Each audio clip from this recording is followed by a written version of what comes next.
They thought it was a joke, leaving me at a Colorado rest stop with no phone, no wallet, and no way home.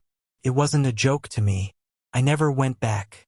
And when they found me 15 years later, I didn't even recognize the people they'd become. I was 22, working for pennies at my dad's hardware store and living under the same roof with a family who treated me like a ghost. They said college wasn't practical. What they meant was it wasn't worth investing in me. My brother, Alan, was the favorite. Golden boy. I was the mistake they kept around to wash tools and take blame. So when they announced a family road trip to my uncle's wedding in Colorado, I thought, maybe, just maybe, things would be different. I should have known better. 3 days in, we stopped at a rest area, middle of nowhere. I went to use the bathroom. No phone, no wallet. Just me, my old Metallica tee, and a 10-minute break. When I came back out, the car was gone. First I laughed. Thought they moved it as a joke.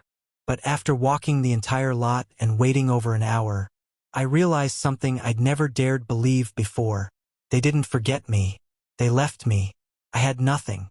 No ID. No money. No one. A trucker asked if I was okay. Elite. Said my girlfriend was in the bathroom. But when I finally approached a woman and asked to borrow her phone, I didn't call my family. I called a shelter. Then I asked her for a ride to Grand Junction. That night, I stayed in a shelter with strangers who had more kindness than the people who raised me. The next morning, I found a diner called Sonny's and asked if they needed help. Geraldine, the owner, didn't even blink. "Dishwasher quit yesterday," she said. "You steal, you're out. Start now." And just like that, I started over. 7 days later, my cheap Walmart phone rang. Unknown number. I answered.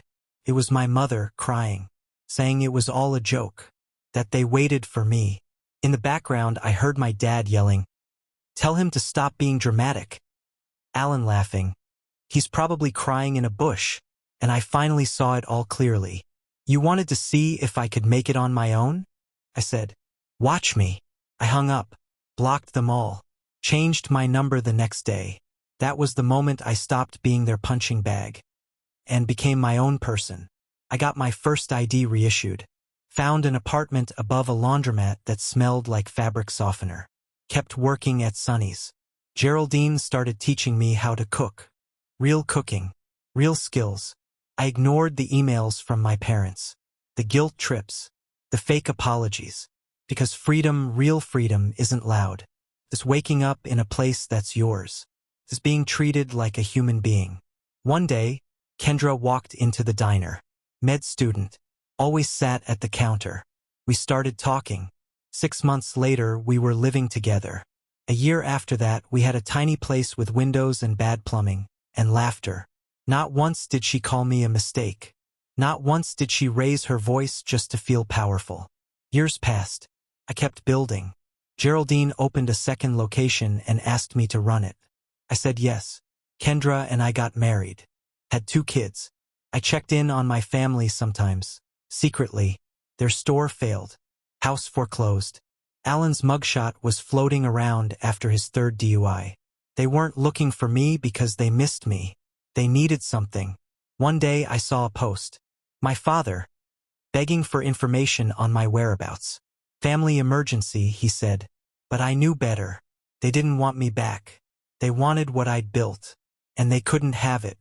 15 years after they left me at that rest stop, my brother viewed my LinkedIn profile 27 times in one day.